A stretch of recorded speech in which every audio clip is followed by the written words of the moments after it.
Hay una cita que yo he ocupado otras veces en el inicio del programa que a mí me encanta, y es que el búho de Minerva emprende el vuelo al atardecer.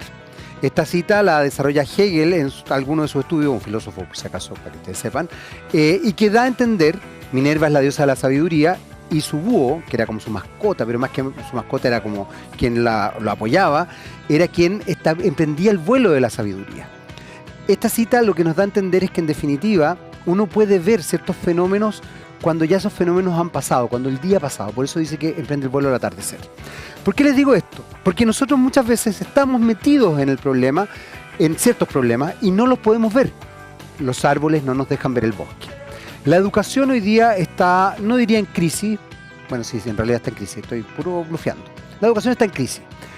Hace poco se rindió la PAES, dieron los resultados, los rankings nos mostraron que efectivamente los colegios particulares pagados siguen estableciendo una distinción grande entre los niveles de educación. Para qué decir, incluso dentro de esos mismos colegios particulares, aquellos que son bastante más caros tienen mejor ranking, o están incluso en los primeros 50 lugares versus los otros, pero son básicamente los particulares los que mandaron en los resultados de la PAES.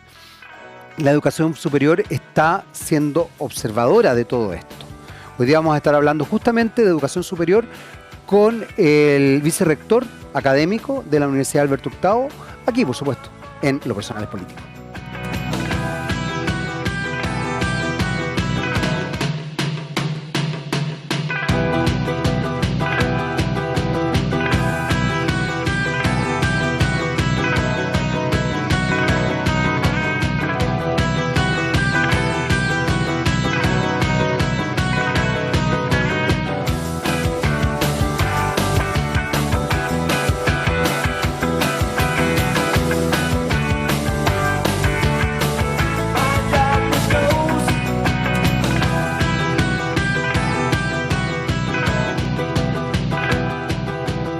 Hola, hola, ¿qué tal? Me pillaron ahí conversando con nuestro invitado. Hoy día vamos a hablar de educación superior fundamentalmente. Hay que recordar que hace ya poquitos días, en realidad, no sé si tan poquitos, pero más o menos reciente, salieron los resultados de la PAES estableciendo brechas bien importantes y bien significativas. Primero, la distinción o la división entre, evidentemente, los colegios particulares pagados y los colegios subvencionados o la educación pública.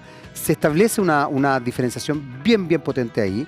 Y también, por otro lado, está lo que pasa con las distintas instituciones de educación superior en cuanto a la oferta que empiezan a ofrecer. Llama la atención porque el otro día me tocó conversar con la subsecretaria de Educación Superior y evidentemente la PAES, que es la nueva prueba de acceso a la educación superior, plantea otras directrices. De hecho, la PAES se puede repetir en junio, julio, entiendo, para evidentemente postular al año siguiente. Por ende, quizás ciertos aspectos emocionales o psicoemocionales que dificultan el rendimiento de la prueba, cosa que pasa muy habitualmente. De repente una persona se siente muy exigida y le va mal por una cosa fundamentalmente psicológica que no tiene nada que ver con su conocimiento ni nada por el estilo, le da otras posibilidades. Pero también nos enfrentamos a una situación que es bien compleja y que nos habla de multifactorialidad. Cómo estamos sobrellevando los cambios socioculturales que se están desarrollando en nuestro país y en el mundo, qué es lo que pasa con la inversión de la pirámide demográfica, el hecho de que estemos envejeciendo como país, qué es lo que pasa con la cantidad de años de educación respecto a la educación superior, cuánto nos demoramos también en estudiar ciertas carreras. ¿Es necesario, por ejemplo, estudiar tanto tiempo ciertas carreras? Yo personalmente, que me dedico a las comunicaciones, la verdad es que no me odio mis colegas, pero el periodismo es una carrera absurdamente larga. Y esto lo dicen muchos colegas. El periodismo es una carrera que incluso debería ser quizás un posgrado desde cierto punto de vista. Uno podría estudiar otras carreras y vincularse a las comunicaciones. Y eso también llama la atención. El periodismo se focaliza en el periodismo y no en el fenómeno comunicacional ni en la comunicación social, que deberían ser dos instancias muy relevantes a la hora de desarrollarse uno como agente comunicacional a partir de la pantalla. Para eso estamos con el vicerrector académico de la Universidad Alberto Hurtado, Eduardo Arzúa. ¿Cómo estás, Eduardo, después de esta larga...? No, pero además muy estimulante. Gracias, Jaime, por la invitación. Estoy bien y vamos a conversar porque tú planteaste temas muy trascendentes que cruzan la educación y la educación superior en particular. Es temón en realidad, es temón porque, a ver, A raíz de los resultados de la PAES y de estos rankings que todavía están muy internalizados en la sociedad chilena y yo diría en la sociedad mundial, porque la PAES, o por lo menos el Ministerio de Educación en este gobierno, está tratando de sacar ese aspecto rankeable, competitivo, casi como de sacarse los ojos, pero a mí lo que me hace ruido de esa legítima y positiva intención es que tenéis todo un espectro social que funciona en la lógica del ranking entonces es como medio chueco. Es como, ya ok, usted está haciendo esto, pero resulta que la sociedad completa, las universidades también por necesidad, se ven en la obligación de establecerse en dimensiones rankeables, etcétera. Siempre estamos viendo, no sé, la Chile, no sé qué cosa, la Católica, no sé cuánto, la USACH, la Alberto Hurtado, la Adolfo, la no sé qué, están en márgenes de ranking de... ¿Qué pasa ahí? Que yo creo que el problema que no hemos resuelto como sociedad es este equilibrio entre el mérito y la inclusión. Qué buen punto. Porque el mérito es conocer a las personas por su desempeño independiente de cualquier otra consideración y darle trato igualitario a hombres, mujeres, etcétera, etcétera. Que es un principio de una sociedad desarrollada y casi civilizatorio, es decir, que tú valgas por lo que eres y lo que haces. Sin embargo, nosotros tenemos una sociedad que por distintos motivos no ha logrado resolver su propia inclusión, acceso a los bienes y servicios. En particular, y lo discutimos cada vez que hay procesos mayores de cambio político, el tema de la salud, el tema de la protección social y el tema de la educación. Exacto. La vivienda digna y otros temas claro. que nos llevan a hablar de querer darle estatus de derechos sociales. Entonces, todas estas medidas que a veces uno las ve, el modelo de prueba, que se le trata de evitar el tema de conocimiento, o y te estoy contando lo que trae la PAES adentro, el tema de separar las matemáticas, porque los colegios técnicos profesionales, si yo evaluaba una matemática que venía del técnico, del científico humanista, generaba un desmedro con un estudiante de un colegio técnico que quería rendirla. Pero tú lo dijiste bien, estamos al final del proceso intentando resolver un problema que está en el ciclo de vida de la persona. Hoy día en Chile, y es doloroso decirlo, tus capacidades y tu acceso a la educación y a muchos otros bienes comunes o sociales va a depender de dónde naciste. O sea, es que tienes esa es la tragedia, toda la razón. Esa es la tragedia de nuestro país. Entonces, hoy día, claro, estamos tratando de desmunicipalizar sin un consenso suficiente a propósito de mejorar la educación pública, recuperándola, entregándola a los municipios, porque reproducíamos a través de los ingresos de cada municipio la calidad de la educación. Claro. Pero seguimos teniendo una brecha enorme entre los colegios públicos y los colegios privados. Bueno, quedó de manifiesto en el último ranqueo que se hizo, donde de los 100 colegios mejor evaluados o con mejor rendimiento, yo me atrevería a decir que la inmensa mayoría eran colegios privados, y además privados caros, porque también hay colegios privados que son un poquito más baratos. Uno puede decir los públicos, los particulares subvencionados y los privados caros. Claro, tú estableciste cuatro. Claro. Y además, la tragedia es que eso además correlaciona con dónde habitan las personas y con el acceso a calidad de vida en general, conectividad, espacios de esparcimiento. Bueno, hay muchos elementos muy importantes de lo que están mencionando. Quiero quedarme con algo que dijiste, Eduardo, que quiero profundizar un poquito ahí, que tiene que ver con la idea del mérito.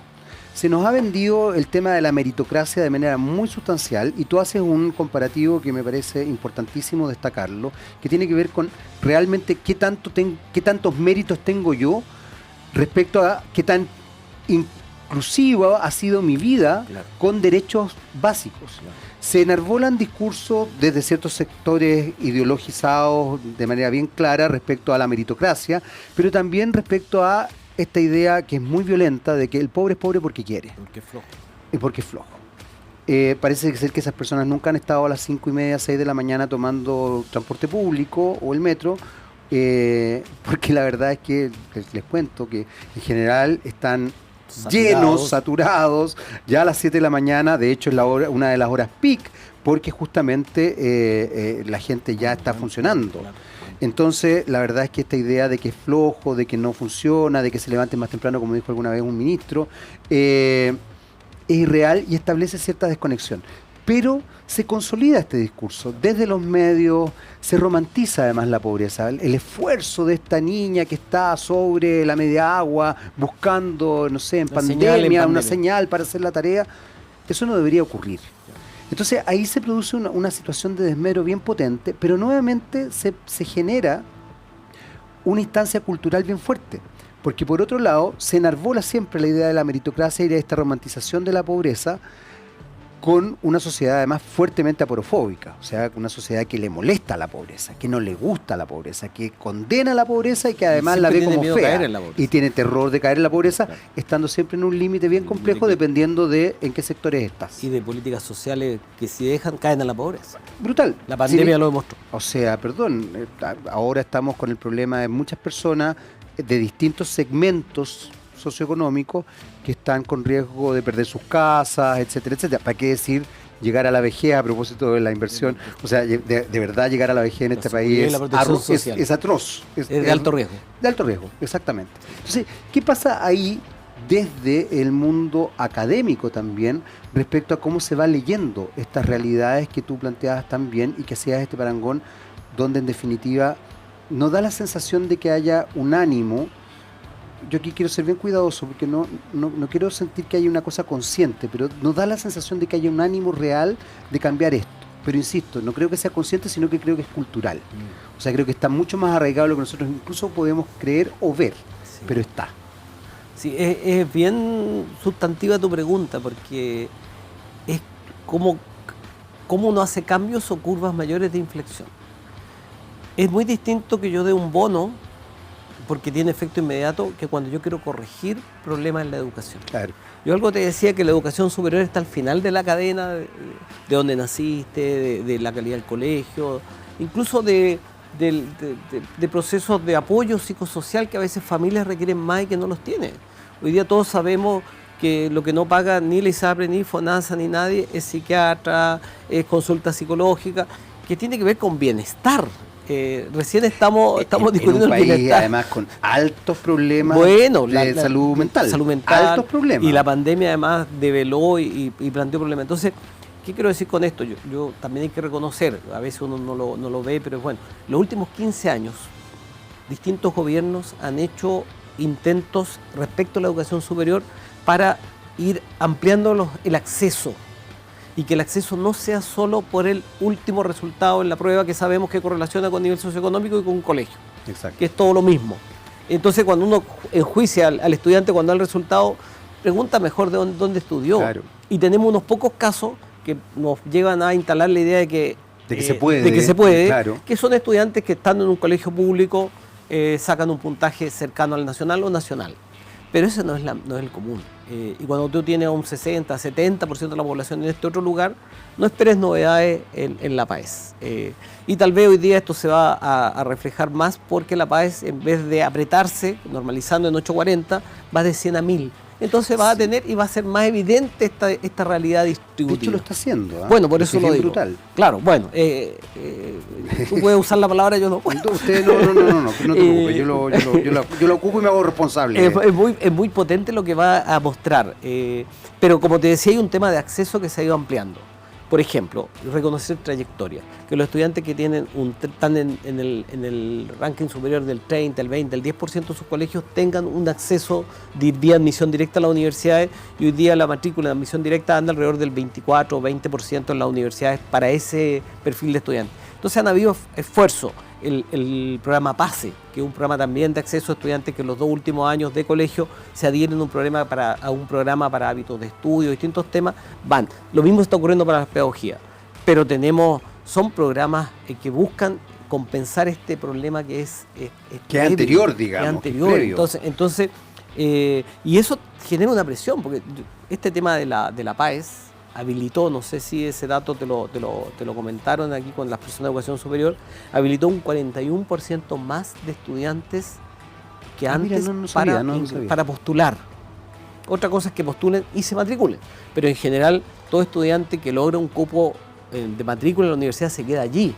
Entonces esto va a generar, porque sospechamos, que al habilitar más estudiantes, habilita estudiantes de puntaje inferiores y por lo tanto con mayores, podría uno suponer, con mayores déficits en la educación Lo que además escolar previa. complejiza también el equiparar que fea la palabra, pero finalmente es equiparar la calidad de educación en la educación superior, cosa que no correspondería, porque se supone que tú ya entras, claro, siempre hay que nivelar ciertas cosas, pero de repente pasa que tú tienes que empezar a enseñar a escribir, tienes que empezar a enseñar comprensión lectora, hábitos de estudio, y capacidad además, crítica, que son instancias que pensamiento crítico, pensamiento claro. lógico racional, habilidades básicas ligadas a álgebra, cálculo, pensando en las matemáticas, pensamiento lógico racional, a propósito de escribir.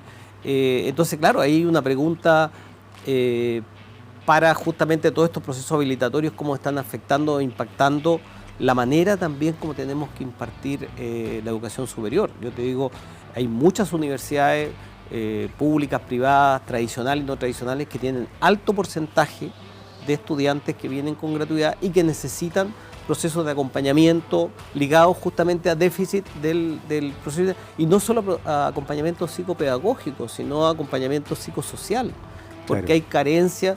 A ver, el problema no es cognitivo, el problema del aprendizaje no es solo cognitivo, es también emocional, psicosocial. Es muy importante lo que entonces tú estás diciendo. El tema es el acompañamiento integral.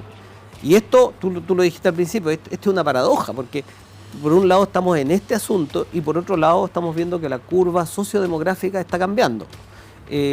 Segundo, que en la industria los empleos están transformándose velozmente y por lo tanto la necesidad de la empresa a veces de tipo de empleado no es necesariamente la formación que hace la universidad. Y te agrego un problema más, que hoy día la tecnología como elemento mediador del aprendizaje hace que una universidad tenga que preguntarse qué hace usted distinto que no hace Coursera, que es un modelo de educación a distancia, o que hoy día muchas personas tienen la educación en un teclado.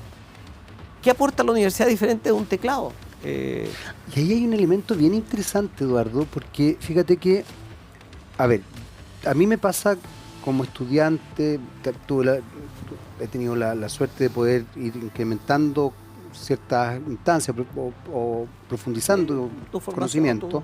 Entonces, voy a hacer un magíster, hoy día estoy en un doctorado. Y me pasa como estudiante, pero también como profesor, que me doy cuenta de la importancia de quién tengo al frente. No es lo mismo que aprender con un teclado, que mucha gente lo trata de poner en esa lógica, pero también hay una cosa media perversa ahí, porque me ha pasado como profesor que te exigen que no te dan libertad académica.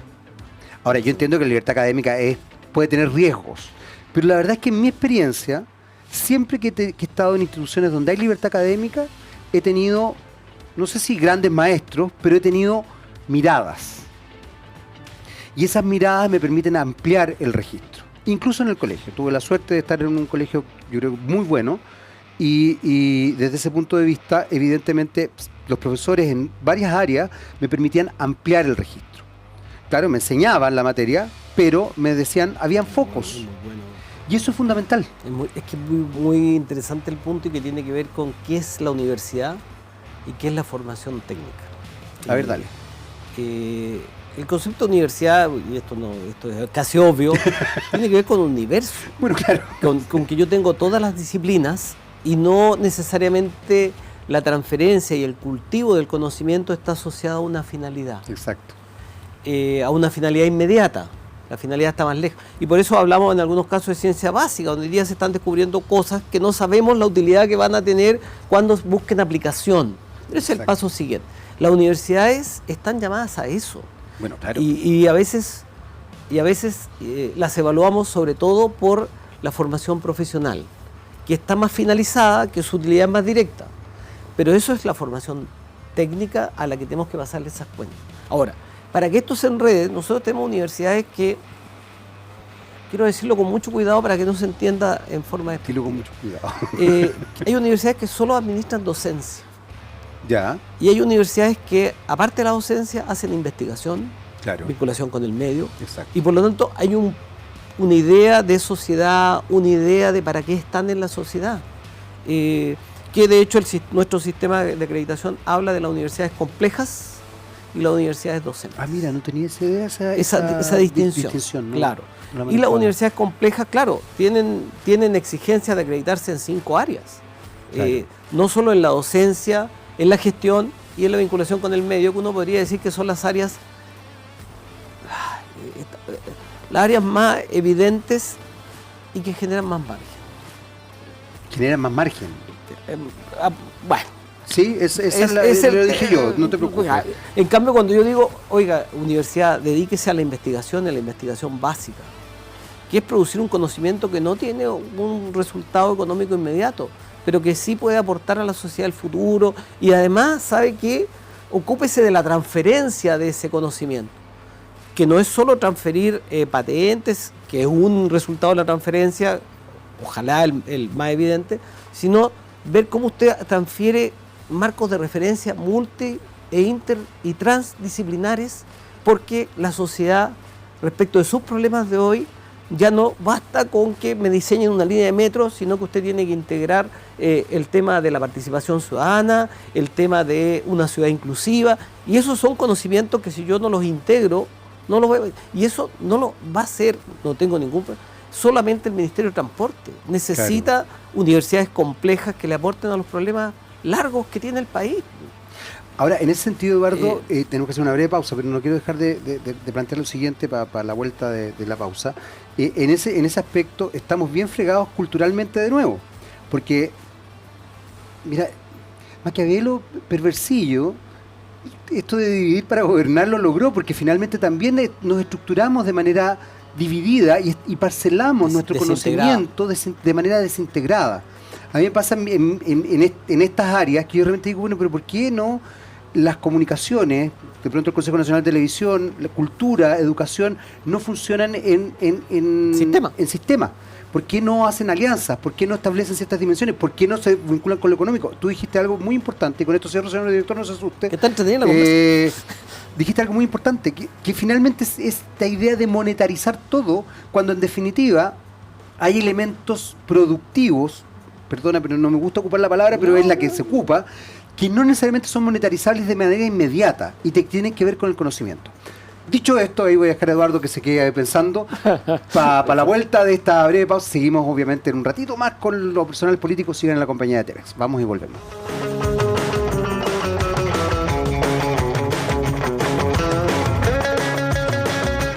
Muy bien, ya estamos de vuelta aquí en Los Personales Políticos, en nuestro segundo bloque. Seguimos conversando con Eduardo Arzúa, vicerrector académico de la Universidad Alberto Hurtado. Y la verdad es que estamos hablando de educación. Y hay un elemento que propuso, que logramos establecer, digamos, en el primer bloque, que es muy importante, que tiene que ver con la multifactorialidad y lo poco que observamos la multifactorialidad en muchos aspectos. Y ahí evidentemente la educación establece la educación superior y toda la educación en general establece una dimensión que a mí me llama mucho la atención, porque se tiende también a separar radicalmente ciertas instancias. La educación no se ve desde otras perspectivas comunicacionales, culturales, incluso poperas. O sea, no se entiende que quizás ver el mundo pop, uno tiene que integrarlo también dentro del discurso académico, cultural, etcétera, etcétera. Hay otro factor que no deja de ser sorprendente y que tú lo tocaste un poquito, Eduardo, que tiene que ver con lo que yo lo decía también al final del primer bloque, con lo monetarizable de la educación y con lo monetarizable del ejercicio académico. O sea, solamente se valida aquello que yo puedo establecer como con una productividad inmediata. No hay largo plazo. Lo que uno también ve en dimensiones políticas, diría yo. ¿Qué pasa ahí? ¿Qué pasa ahí en la gestión, si quieres, académica, ¿no? No, yo creo que tú instalas un tema que está hoy en el corazón del debate mundial, que nosotros nos hemos ido por un camino que es el individualismo por un lado, y por otro lado la idea de la ley del mercado como elemento de valor, de valorización y de calificación de lo que hacemos. Si ese fueran los únicos elementos, yo tendría que desechar muchas cuestiones, como por ejemplo, no cabería la pregunta, ¿para qué el Estado o los países tienen universidades? Si yo le aplicara esos dos criterios, individualismo y Y yo diría, bastaría que la gente se forme, bastaría que yo ponga incentivos individuales y se acaba el conocimiento para otros fines. Entonces, lo que ha ido progresivamente la sociedad moderna instalando entre medio es la idea de bienes o bien común. ¿Qué es lo que uno, y ahí viene la idea de por qué tenemos universidades y por qué hay universidades que son públicas y hay otras universidades como la mía que nos consideramos con vocación pública? Hay problemas que tienen que ver con la vida en común y que nosotros no podemos darle la lógica de criterios de individualismo o de leyes de mercado, de rendimiento. Como por ejemplo que el uso del agua, como por ejemplo el tema de la protección social, como por ejemplo el tema de la salud, el tema de nuestra relación con el medio ambiente. Entonces, cuando uno dice para qué universidades públicas, para qué universidades con vocación pública y con financiamiento privado, financiamiento público pero privado, para que justamente formen profesionales que no solo tengan una idea de individualismo o de cuánto gano, sino que produzcan y favorezcan el bien común. Que yo creo que a veces se nos va quedando y claro, nos preguntamos, oye, ¿qué pasó con la educación? No, pues que le aplicamos leyes de mercado, a la educación básica le aplicamos leyes de mercado. Ya, ¿qué pasa con la salud? Le aplicamos leyes de mercado e individualismo. Y ahora, claro, tenemos una educación, una salud pública, pero claro, la forma de gestión y financiamiento no va a dar. Entonces nos empezamos a preguntar entonces por cómo llegamos más recursos al Estado para que pueda financiar aquello, pero son todas lógicas de financiamiento, no lógicas de largo plazo, de qué es el sentido, el para qué. Pero es que ahí, Eduardo, hay varios elementos que quizás uno tendría que establecerse con una mirada, comillas, histórica. Y histórica no necesariamente, no es que tengamos que ir al 1800, no, histórica muy reciente, a partir de lo que ocurre desde el golpe de Estado, la dictadura civil-militar y la vuelta a la democracia, como configuración cultural también. Sí. O sea, uno no puede obviar eso. Yo sé que en general a la gente no le gusta hablar del tema, es muy loco. Uno empieza a hablar de este tema y la gente tiende a decir, ya se pusieron a hablar de esta cuestión, y la cuestión, claro, da vuelta a la página, etcétera, etcétera. Pero es muy potente, porque incluso a propósito de salud mental, justamente una de las formas de resolución de la salud mental es recurrir al pasado personal, digamos. ¿Por qué no va a ser una de las formas de solución de la salud mental de una sociedad establecerse en los aspectos traumáticos de tu historia? Sobre todo, además, que son aspectos traumáticos muy recientes, o sea, de verdad, muy recientes. Este año se conmemoran 50 años del golpe. Claro. Entonces, desde ese punto de vista, ahí se establece una cierta lógica que se va configurando y que tiene que ver con los aspectos individualistas, pero también que tiene que ver con los aspectos del discurso despolitizador y desideologizador que se fue construyendo culturalmente durante la dictadura e incluso durante la vuelta a la democracia.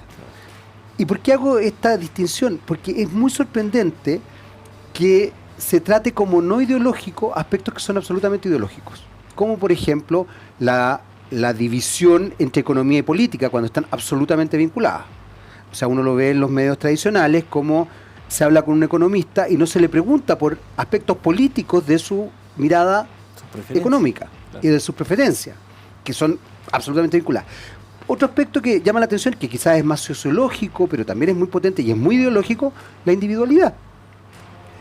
Las dimensiones de consumo, el ¿cómo se podría decir? La hipercompetencia, además es una competencia descarnada, que nada tiene que ver con la competencia de deporte. En general uno en el deporte ve, como los tipos quizás en el momento pueden ser descarnados, pero después se abrazan, se cuidan muchas veces. Uno se sorprende cuando en las Olimpiadas alguien se cae y quizás el que va ganando incluso deja y... O sea, no es esa competencia la que se enarbola, es por el contrario, la competencia donde yo te jodo, donde yo te pongo la pata encima. Esa competencia es la que vale, digamos, a nivel sociocultural. Y ahí entran otros detalles muy propios de cómo se ha ido configurando la sociedad chilena en cuanto a ser ventajero, la mal entendida picardía del chileno, la chispeza, etcétera, etcétera. Entonces, ¿cómo se va configurando esto cuando tenemos algo que tú lo mencionaste quizás de otra manera, pero por ejemplo cuando evidentemente lo que más importa es la plata? O O sea, cuando hablamos de monetarización no solamente hablamos de monetarización, sino que efectivamente yo te valido por la plata. Por el precio que tú reflejas. Exactamente. No y por el lo valor, no por el valor que eres. Exactamente. No, claro. Y además toca decir algo muy importante, lo que reflejas. O sea, el cómo sí. Claro, no. O sea, si tú andas con X ropa, en tal auto, en tal barrio, tal colegio, tal universidad, Nos categorizamos muy rápido. Exactamente. Pero no establecemos esto. Y esto es una dimensión que evidentemente se da desde el golpe en adelante. Porque antes del golpe, si bien la aristocracia chilena se establecía en lo económico, pero había una valorización de lo educacional muy fuerte. Sí. O sea, la educación era importante. No era solamente tener plata. A partir del golpe se establece esta idea de que en realidad da lo mismo, tú puedes ser un ignorante de aquellos y un bruto, pero tenés plata. Claro. A ver, yo creo que yo algo te decía, esto es, a veces uno, cuando lo trata de explicar no es evidente porque todo el mundo vive el presente y se proyecta al futuro y nadie conecta su propia vida con el pasado y con la vida de otros. Que si nosotros tuviéramos más conexión con eso, tal vez viviríamos de otra manera el presente y el futuro. Primera consideración. Y tú algo hiciste una conexión psicológica, psicopolítica, psicoeconómica, que a veces las sociedades no tienen. Hoy día el mundo tiene un problema de sustentabilidad. Yo creo que como nunca la peor crisis que tiene nuestro planeta y nuestra especie es si vamos a sobrevivir. Sí, estoy de acuerdo. Y esa pregunta hay países que están preocupados. Aquí pareciera que no. Tiene que ver con cómo hemos resuelto problemas pasados. El expresidente Frey el otro día se mandó un discurso que uno podría horrorizarse desde el punto de vista de la sostenibilidad. Claro. Por eso te digo. Horrorizarse. Claro, de hecho hay gente que te dice, bueno, pero es que nosotros tenemos que crecer como Estados Unidos para después preocuparnos de la huella de carbono o preocuparnos de nuestras emisiones. Bueno, pero ¿para dónde voy? Tú das un punto. Nosotros hemos sobreenfatizado. Si esto no es un problema de comunismo o liberalismo. Este es un problema de que nuestra comprensión o traducción del modelo económico liberal, de mercado, ha sido abusiva, extrema e incluso es digna de estudiarse el libro porque es casi como que fuimos radicales en este modelo. Sí, claro. Y yo algo te decía, ¿qué hace la universidad respecto de formar ciudadanos que le preocupen estos temas? Mira cuántas universidades, estoy pensando solo en universidades, tienen cursos de desarrollo de las capacidades de ciudadanía de sus jóvenes. Y si eso es un problema que se está trabajando interuniversitariamente. Yo te diría que son temas acuciantes, es decir, sí, claro. ¿Qué van a hacer ellos y cómo los estamos formando a ellos? Más bien al revés, uno se da cuenta que recibe mucho joven que viene con muchos déficits. Todavía discutimos si en educación cívica qué versión enseñamos respecto a lo que pasó el 73. No tenemos una versión integrada. No hay versión oficial. No hay versión oficial. E incluso, perdona que te diga, ha habido tensiones cuando se quiere intervenir el currículum de nuestras Fuerzas Armadas respecto de esas materias y ese dato histórico. Claro, la perspectiva de derechos humanos es algo que todavía está en discusión de cómo se educa. Cómo se educa y incluso cómo se lee más sistémicamente el proceso. Entonces, claro, llegamos a un presente donde esta idea de qué pasó y además de las consideraciones ha sido individual o muy polarizada. ¿Individual en qué sentido? Apasionarse con un proyecto colectivo es peligroso. Estoy pensando en el análisis más psicosocial que tú hiciste, psicopolítica, si la política tiene un poquito, tiene elementos que no son solo un proyecto instrumental largo, para adelante, sino también cómo uno ha vivido los traumas. Exacto. Tiene un tema de intereses también. Absolutamente. Le hemos dado a la economía un estatus de ciencia natural. Eso es de ciencia exacta. Y cuando es ciencia social. Es ciencia social, claro, y por lo tanto me ha sorprendido. Está marcada por las preferencias y tiene esas preferencias son ligadas al sujeto, su historia y sus intereses. Claro. Que es distinto cuando yo digo a qué velocidad cae la manzana, G más algo, claro. Y eso es ciencia natural. Entonces nosotros a varias afirmaciones, incluso a veces a la política, le damos estatus como si fuera una ciencia que una vez que uno la explica en relaciones causales, esto está clarito y resuelto y siempre va a ser así. Pero esto es una decisión que toman actores donde entran elementos individuales, intereses que aquí ninguna persona cuando opina sobre sociedad, sobre política, está obligado a poner abajo, no sé, tiene acciones aquí, está integrado a este centro de pensamiento y no sé, sus intereses. Claro. Porque aquí la gente pareciera que viene de Marte a dar lecciones sobre el futuro y fuera un premio Nobel. Y esto no es física, esto es articular intereses, tomar decisiones que van a afectar la relación entre Estado, mercado y sociedad civil. Sí, ese es nuestro problema cotidiano. Pero son déficits también de miradas complejas. Yo creo que hoy día la sociedad, nuestro país en particular, no tiene miradas integradoras multidisciplinarias, que ha sido muy parte del, tú algo decías, de la división.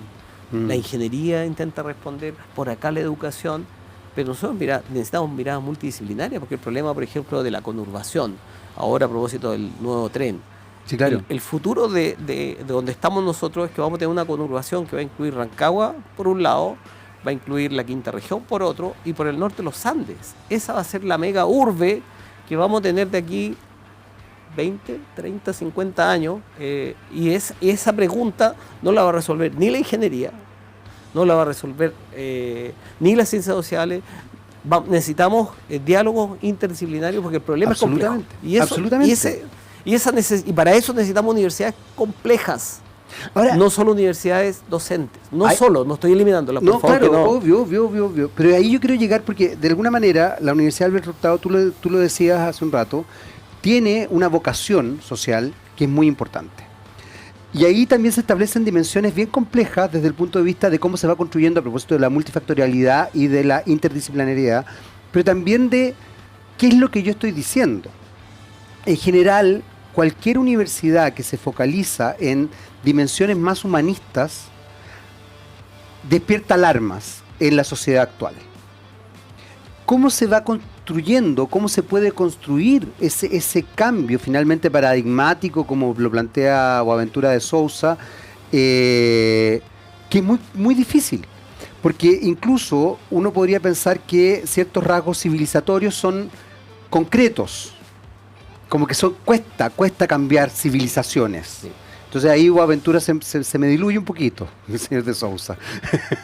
Pero resulta que aparecen universidades como la que tú representas, digamos, que tiene una visión humanista, que tiene una visión más vinculada a las ciencias sociales, pero también las mismas ciencias sociales, y me pasa a mí como cientista social o como vinculado a las ciencias sociales, que las mismas ciencias sociales sienten culpa de ser ciencias sociales y tratan de ser ciencias naturales y exactas. Claro.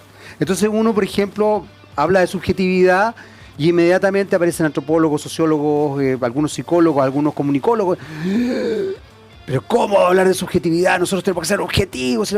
O sea, desarrollar estudios cualitativos con, qué sé yo, orientación más bien exploratoria, de análisis de discurso, semióticos, etc. ¿Qué está haciendo este tipo, digamos?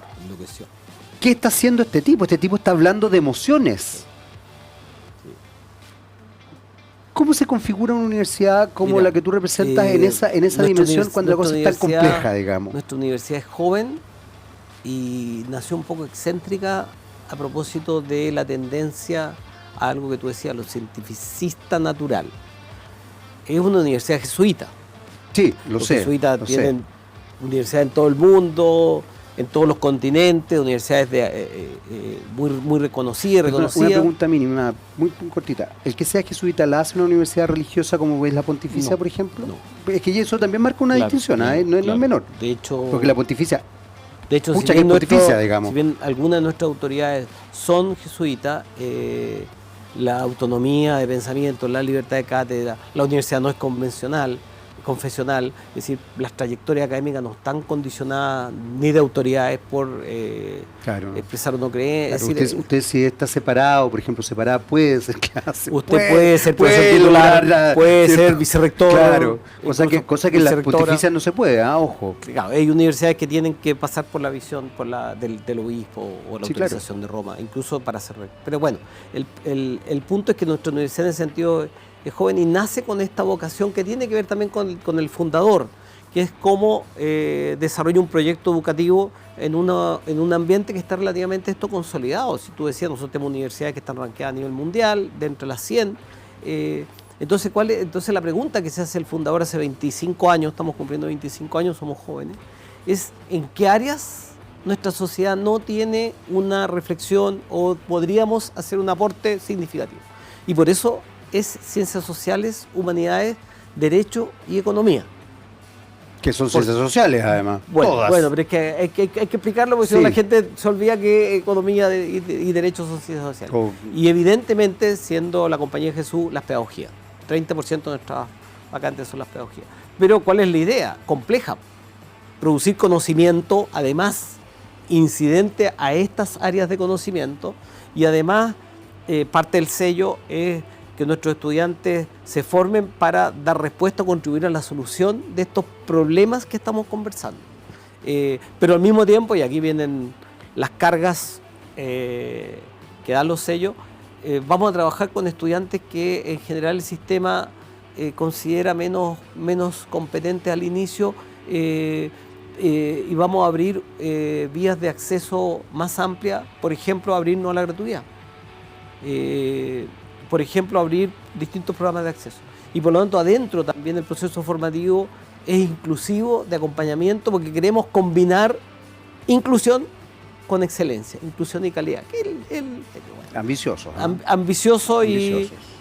Bueno, cuando tú dices... Está bien, no lo digo como algo negativo, pero... Yo estoy pensando en ello. Cuando tú dices, mira, nosotros llevamos 500 años, vamos a estar 1000 años más en esto, tenemos tiempo. Claro, yo me acuerdo que conversaba con un antiguo rector y yo le decía, pero rector, ¿por qué no vamos más rápido? Me dice, mira, Eduardo, ahora estamos rankeados, esto es un ejemplo, estoy trayéndolo al presente, nosotros estamos rankeados de las privadas las que tienen mejor calidad de académico, en doctorado y otras cosas. Hace poquito salió un ranking. Espérate en 100 años más. Porque ahora tenemos 25. Espérate en 100 años más. Porque nos están comparando con universidades que primero tienen todas las áreas y que están en todas las disciplinas. Y de hecho hoy día parte del proyecto de abrirnos y ya parte de una facultad de ingeniería. Justamente porque el desafío también es de aplicación de claro, problemas ligados a la inteligencia artificial, ciberseguridad. Que también se aplican desde las ciencias sociales, sin duda alguna. A propósito de la autonomía, los neuroderechos y la libertad de las personas. Hoy día, bueno, con toda la tecnología, el acceso a tu intimidad psicológica, no solo comercial. No, claro, es muy complejo. Es muy intenso. Porque además hoy día también el tráfico de datos y el dato en sí mismo, como dicen algunos economistas, es el nuevo petróleo y se establece como algo muy, muy, muy atractivo. Tu identidad digital está siendo incluso en algunas partes más valiosa que tu identidad legal. Exactamente. Tu identidad digital. Y eso no está protegido en nuestra legislación. Además de varios problemas de ciberseguridad donde efectivamente pueden tergiversar la identidad digital de una persona, pueden hacer que una persona aparezca diciendo cosa, algo, claro, o incluso imagen, haciendo algo, claro, que nunca había hecho ni dicho, y eso no tiene... Claro. Y la simetría entre las compañías que gestionan eso y la persona que es afectada son brutales. Incluso la decisión política. Exactamente. Que lo hemos... Bueno, de hecho en comunicación hoy día se estudia en forma concreta lo que pasó con el Brexit, Donald Trump, y quizás también algunos fenómenos en Chile que todavía no se tocan en todo caso, pero que podemos investigar. Tenemos que hacer una breve pausa. Nos vamos un ratito nomás, volvemos inmediatamente con más de los personales políticos. No se vayan de TVX. Vamos y volvemos.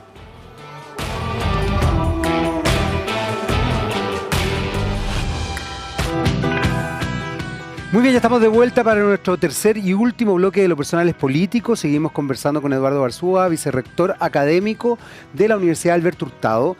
Y hay un elemento que me llama mucho la atención y que creo que es importante de observar. La Universidad Alberto Hurtado es jesuita, tiene una vocación pública, social, y además se configura su discurso académico, por lo que tú me estabas contando, muy relacionado al mundo de las ciencias sociales. Humanidad y educación. Humanidad y educación. Además de educación, son bien, ¿cómo se podría decir? Disidentes en realidad en muchos aspectos. ¿Cómo lo hacen para establecerse en este mundo tan mercantil y tan complejo, donde además la competitividad es parte sustancial y donde finalmente tienes que jugar en esta suerte de doble militancia, sin traicionar lo que ustedes están queriendo proponer, que además, bueno, esto es una opinión muy personal, me parece no solamente loable, sino que tremendamente necesario, si es que no queremos no solamente que las universidades desaparezcan, sino que si es que queremos tener una sociedad con capacidad de análisis, reflexiva, con juicio crítico, pensamiento crítico fundamentalmente, y que claramente no es el... No estamos yendo para allá, aparentemente. Entonces ustedes están de verdad en una cosa potente, pero tienen que estar en el mercado, por decirlo de alguna manera. No, por supuesto. Es decir, tú lo decías, nuestro proyecto es singular. Nosotros en eso tenemos, todas las personas que estamos en la universidad, tenemos la convicción que nos encargaron un proyecto que es único. Entonces uno de los elementos que tal vez puede sonar cliché, es que la gente que está en la universidad está muy conectada con esta idea de transformación, de trascendencia, de estar en un proyecto transformacional y estar ayudando a la sociedad. Yo creo que ese primer factor hace que todo el mundo esté atento desde lo más pequeño a lo más grande, en el sentido de cuidar la investigación, cuidar la calidad de la docencia, cuidar la calidad de lo que hacemos cotidianamente con los estudiantes, cuidarnos como comunidad. Yo creo que si tú me dices qué es lo que mantiene, es un elemento que a veces es evidente, pero alguien tiene que decirlo porque uno lo vive, uno lo percibe. Yo te digo, a mí me anima todos los días ir porque lo que estamos haciendo tiene sentido, claro. y justifica estar en la academia, estar trabajando. Es decir, no solo estoy prosperando, estamos haciendo prosperar a muchas personas. Es el sueño. Yo creo que hay un sueño que nos ilumina, que nos entusiasma. Pero hasta en eso, fíjate, Eduardo, son rupturistas y disidentes. Tú ocupaste la palabra trascendencia, que creo que es una palabra muy bonita y muy significativa, pero vivimos en una sociedad de lo inmediato y en una sociedad donde quizás uno de los grandes problemas que tenemos como sociedad es que no hay ningún tipo de tolerancia a la frustración, cosa que probablemente nuestros padres, abuelos, etcétera, etcétera, sí tenían. Claro. Había una idea con el ahorro, había una idea con la proyección de algo, yo quiero esto, tengo que cuidarlo, había una relación con lo... Claro, había incluso perseverar en lo laboral. Hoy día no existe esa idea. ¿Para qué decir en lo afectivo? O sea, ojo, yo con esto no quiero dar ninguna cosa antidivorcio, nada, porque estoy de acuerdo con la ley de divorcio y todo, y creo que si uno no es feliz, tiene que separarse. Pero efectivamente, antiguamente había quizás demasiada tolerancia, pero también había una idea, no del amor romántico, pero sí de entender que la relación afectiva, uno jugaba a la carta, digamos. Quizás también con varios bemoles. El amor también hay que perseverar. Como por ahí, digamos. Yo entiendo que si la cuestión no funciona, por favor, pero es más delicado quizás la parte afectiva, pero en definitiva la idea de trascender sí estaba como algo importante. Y resulta que estáis metidos en una sociedad que todos quieren trascender, que todos quieren ser famosos, que todos quieren ser no sé qué cosa. ¿Cómo juegan ahí? Bueno, yo ya te partí dando un componente. Que uno podría decir, interesante. Y alguien podría decir esto es poesía, es esotérico, es humo. Pero la poesía y la esotería también la podemos reivindicar. Podemos reivindicarlo. La podemos reivindicar. Pero que yo creo que es el sentido. Si tú algo dijiste, hay una cosa que se llama precio y otra que se llama valor. Claro. Muchos de los que estamos en la universidad encontramos valor. Y los valores, yo te di algunos temas que los elementos de valor son esos. Pero también jugamos en las otras lides, digamos. Tenemos alta tasa de adjudicación de proyectos de investigación de alta competitividad, tenemos incidencia en las áreas en que trabajamos, hacemos vinculación con el medio.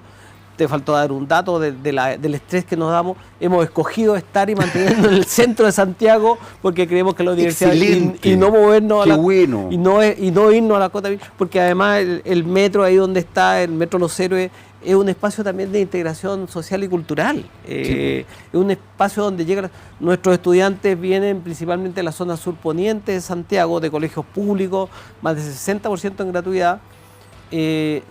Nos preocupa que la universidad sea sustentable y todas las decisiones también están regidas por lógicas de sustentabilidad y rendimiento. Pero hay un tema de valor. gran parte de nuestro financiamiento es público a propósito de la gratuidad y por lo tanto tenemos que ser muy cuidadosos porque el dinero es para hacer a otros y transformar a otros, no para beneficiarnos. Bueno, eso ya también es... Bueno, pone si un bien eje la ley distinto. prohíbe el lucro en la educación superior, ya sabemos cómo eso también... Y de hecho la universidad ha ido desarrollando también un proyecto hacia profesionales en temas de educación continua, en temas de vespertino, al punto que hoy día se está abriendo una nueva sede ahí en Los Leones, 1200, justamente para integrarnos a las comunas de esa región y trabajar en educación continua, en capacitación, en temas de pyme, porque hay una idea de que nosotros podemos también ingresar a otras áreas y expandir nuestro proyecto. Y una sola cosa, no somos disidentes. ¿No? A mí me gusta la palabra disidente. No, ¿en qué sentido? Yo creo que hay poco contenido profundo en las áreas donde estamos. Entonces nosotros lo que estamos haciendo es dar perspectivas alternativas distintas, que demasiadas veces en sociedades polarizadas se lee como disidencia o contraopinión. Qué buen punto, me gustó. Ya, entonces, lo voy a tomar, lo voy a integrar. Por eso lo digo. Lo voy a integrar. Nuestro proyecto es de aportar a la sociedad miradas que no ve o que a veces no ve, que yo creo que el rol de la universidad, ser también un espejo para la sociedad, que la sociedad se mire y vea otra cosa que lo que le dice la tendencia. Ahí, Eduardo, y ese es el esfuerzo.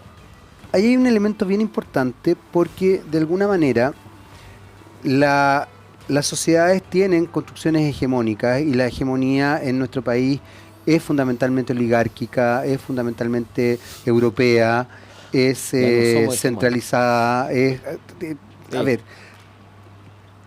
¿cómo lo hacen para efectivamente llamar la atención cuando en definitiva el discurso que se promueve es otro? Súper rápido, señor director, para que me conteste, porque me dice que estamos en el tiempo. Dele unos minutitos. Seguimos nosotros solos. Unos minutitos, no, pero que la gente sepa. No sea fresco, señor director. Después vamos a seguir, pero dele unos minutitos, por favor. ¿Cómo lo hacen para en definitiva, establecer una cosa? Yo creo que tú hiciste un punto distinto. Claro, nuestra sociedad es hegemónica incluso en la jerarquía que establece las disciplinas, las corrientes que promueve y otras. En ese sentido, claro, nosotros no somos hegemónicos ni somos del establishment, si uno lo quiere ver en ese punto de vista. Pero como un ejemplo, el premio Periodismo de Excelencia pone en valor justamente aquello que no es hegemónico a propósito de los medios de comunicación. Entonces, si tú me dices cómo, ahí te doy un ejemplo que es finalmente precioso. Marca, además. Marca y no solo nacional, internacionalmente, abre temas que a veces incluso reciben poca cobertura. Bueno, pero eso es una mea culpa que tenemos que hacer todos quienes trabajamos en medios también. Los medios son muy hegemónicos. Bueno, pero es que yo te decía, es bueno que cuando alguien habla diga si tiene o no participación en un medio. Hay países desarrollados donde un grupo económico no puede tener medio de comunicación. Para eso necesitamos ley de medios. Bueno, estamos ahí. Vamos a tener que ir de nuevo, Eduardo, porque se nos acaba el tiempo y si no, el señor director, tú sabes que tiene colon. Eso es claro. Estamos cuidando eso. Del de Cedrón. Por favor, además que tú sabes que el colon, perdón, espero que usted no esté comiendo, pero el colon genera meteorismo. Entonces, abdominal. Claro, en pos de cuidar a nuestro director, pero además al entorno, vamos a tener que terminar para que no sufran el meteorismo. Excelente. Eduardo, muchas gracias por haber venido. Gracias a ti, Jaime, te pasaste muy entretenido. Gracias por las preguntas, muy desafiantes además. Muchas gracias. Esperamos también que la gente haya ahí entendido un poquito también cómo se van dimensionando ciertas estructuras también educacionales que quizás no se ven tan a primera vista, ¿no? Por supuesto. Y nosotros, por supuesto, los dejamos invitados a seguir en la compañía de TVEX y a un próximo capítulo de Lo Personal Político. Chao.